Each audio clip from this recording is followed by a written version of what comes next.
आज आपल्या जिल्हा परिषदेच्या उमेदवार तेजस्विनीताई पाटील आहेत आणि आपल्या पंचायत समितीचे उमेदवार हे शिवगोंड पाटील साहेब मुद्दाचे आहेत. दोन्ही उमेदवार नीट बघून घ्या, कारण नंतर मला खात्री आहे की हे आमचे दोन्ही उमेदवार निवडून येणार आहेत तुमच्यामुळे.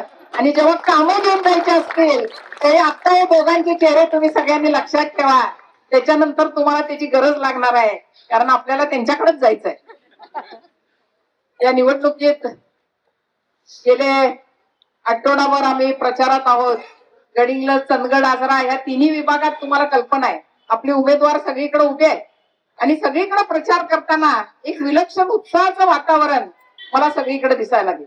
कार्यकर्त्यात उत्साह आहे, जनतेत उत्साह आहे. या इलेक्शनच्या बाबतीत, या निवडणुकीच्या बाबतीत जिथं जाईल तिथे.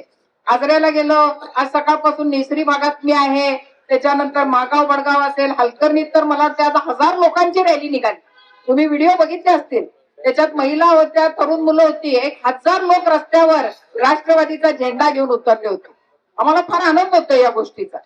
तुम्हाला सांगायचं तर या निवडणुकीची जेव्हा सुरुवात झाली त्यावेळी तुम्हाला माहिती आहे मागच्या निवडणुकीत ज्याचा उल्लेख जोशी साहेबांनी केला की 1995 सालापासून हा गडिंग्लज तालुका, हा मतदारसंघ कायमच राष्ट्रवादीचा बालेकिल्ला राहिलाय. कायम तुम्ही स्वर्गीय बाबासाहेब कुटेकरांच्या, माझ्या वडिलांच्या पाठीशी राहिलाय. अगदी 2019ला आम्ही जरी निवडणूक लढवली नाही तरी त्यावेळी जो राष्ट्रवादीचा उमेदवार होता त्याच्या पाठीशी जनता राहिली. कायम आपण राष्ट्रवादी बरोबर राहिलो. 2024 मध्ये राष्ट्रवादीचे 2 तुकडे झाले.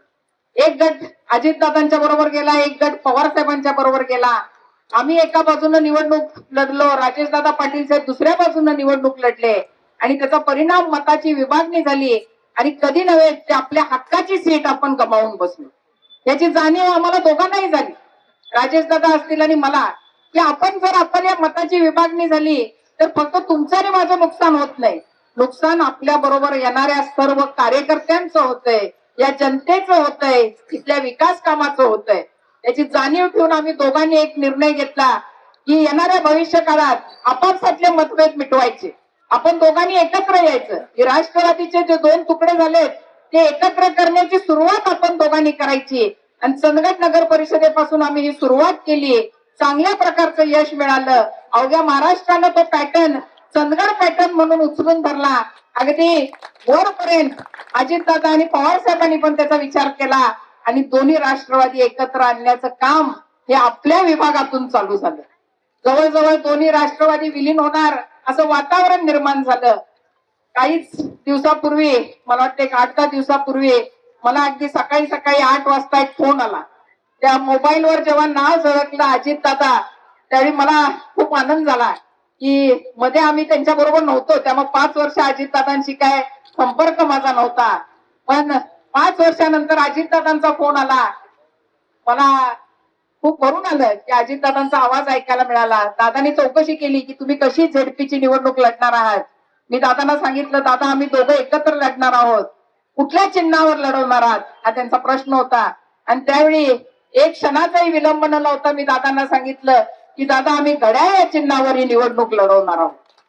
दादांना आनंद झाला. दादा म्हणाले मी मुश्रीफ साहेबांशी बोलतो आणि बाकी सगळ्या जोडण्या लावतो. त्याच्यानंतर 2-3 दिवसांना पुन्हा एकदा मी अजितदादांना फोन केला. दादा म्हटलं तुमची एक आमच्याकडे सभा लागली पाहिजे, आम्ही इथं नूल किंवा कुठेतरी तुमची एक सभा लावण्याचा विचार करतोय.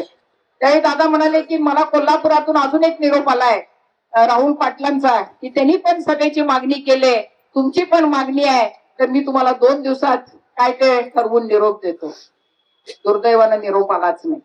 दादाच या जगाचा निरोप घेऊन गेले. म्हणजे एवढी दुःखद घटना घडेल कानावर विश्वास बसेना. आम्ही शेंद्रीमध्ये पदयात्रा काढायच्या तयारीत होतो आणि तिथं बातमी येऊन थडकली की दादांच्या विमानाचा अपघात झाला. म्हणजे न संपणारं दुःख जे म्हणतोय, अवघा महाराष्ट्र हादरला. अवघा महाराष्ट्र म्हणजे विरोधक हल्ले.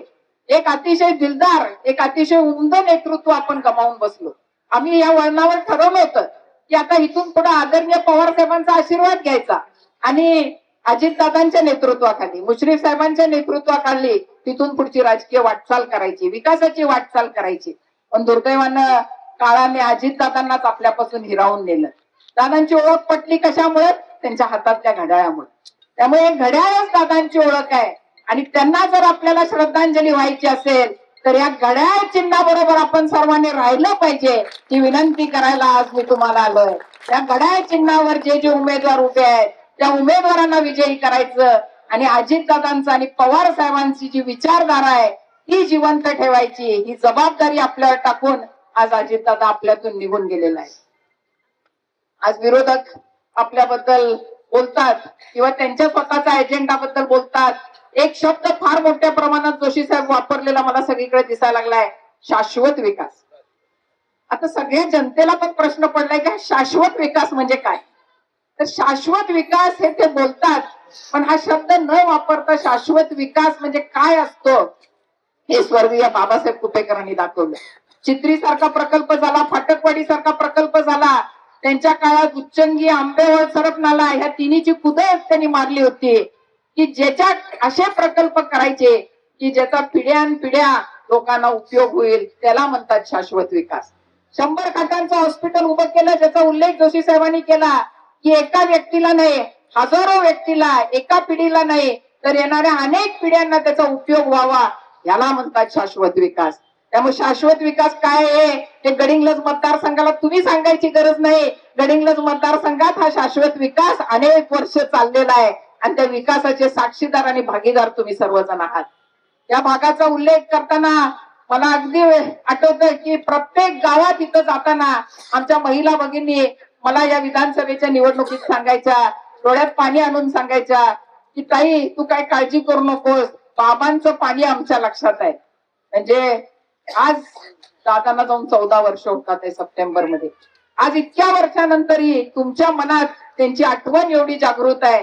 त्याचं कारण हे असतं की काम असं करून जावं की लोकांनी आपल्याला त्याच्यानंतरही लक्षात ठेवावं आणि तोच विचारांचा वारसा घेऊन आम्ही पुढे जात आहोत. आज आम्ही शाहू फुले आंबेडकरांचा वारसा घेऊन चाललोय.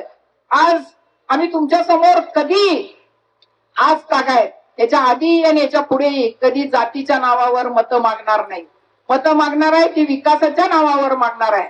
पण आपल्या समोरून येणारा पक्ष आज जातीच्या नावावर राजकारण करतोय. आज हिंदू मी पण आहे, मला हिंदू असल्याचा अभिमान आहे, पण याचा अर्थ असा होत नाही की मी दुसऱ्या समाजावर अन्याय करेन, दुसऱ्या समाजाबद्दल वाईट बोलेन, असा प्रकार आपण कधीही करणार नाही. त्यामुळे ह्या निवडणुकीत आपण सगळ्यांनी निर्णय घ्यायचा आहे की आपण कुणाबरोबर राहायचंय. राजकारण सध्या एक अतिशय वेगळ्या वळणावर आलंय. महाबळेश्वरांना एखाद्या सामान्य कार्यकर्त्यानं उद्या इलेक्शन लढवायची की नाही हा प्रश्न पडलाय. आज चांगली माणसं राजकारणापासून दूर जायला लागलेत. त्याचं कारण काय? कारण आज निवडणुका कशा झाल्या, पैसे वाटायचे, साड्या वाटायच्या, मटणाची जेवणं, दारू वाटायची. खूप पैसा असेल तरच आपण निवडणूक जिंकू शकतो असं एक वातावरण सगळीकडे तयार केलं जात आहे. हे थांबणार कधी?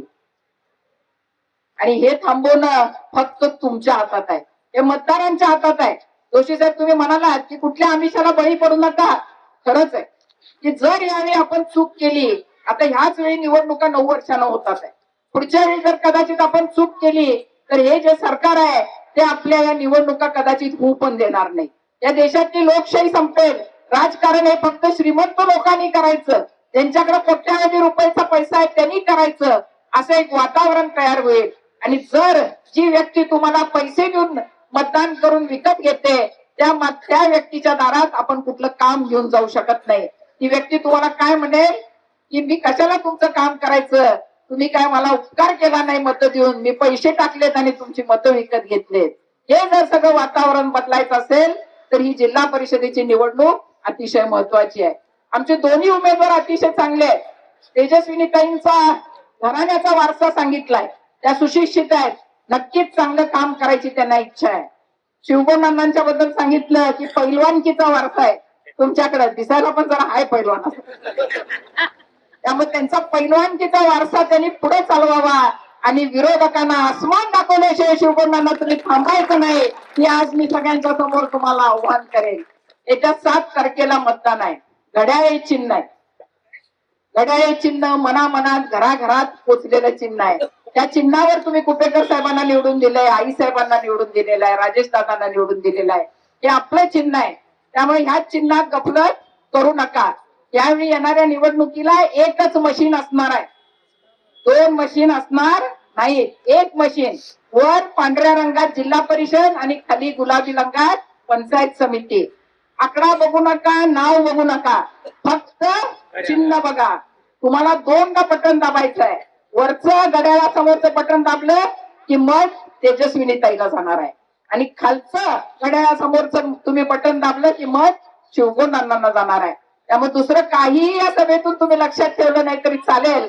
फक्त लक्षात ठेवायचं की घड्याळासमोरचं बटन आपण दोनदा दाबायचं आहे. त्यामुळे येत्या 7 तारखेला कुठलीही चूक करू नका. तुम्हाला विनंती आहे की सामान्य माणसं जर राजकारणात मोठी व्हायची असतील तर त्याचा निर्णय तुमच्या हातात आहे. उद्या विरोधक येतील, काहीतरी भूलथापा मारतील, काहीतरी आमिष दाखवतील, त्याला कशालाही माझ्या माता भगिनींना विनंती आहे, साडीला विकली जाणारी माझी बहीण नाही, माझी आई नाही आहे. त्यामुळे असल्या कुठल्याही आपण आमिषाला बळी पडायला नको.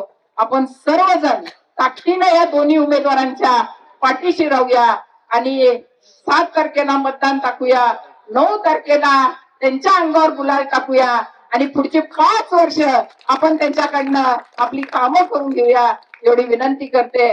आपण सर्वजण मोठ्या संख्येनं तिथं उपस्थित राहिला, हे आपलं प्रेम आणि हे आशीर्वाद आमच्या बरोबर असं कायम राहू दे एवढी विनंती करते. आपल्या सर्वांचे आभार मानून मी माझे 2 शब्द संपवते. धन्यवाद.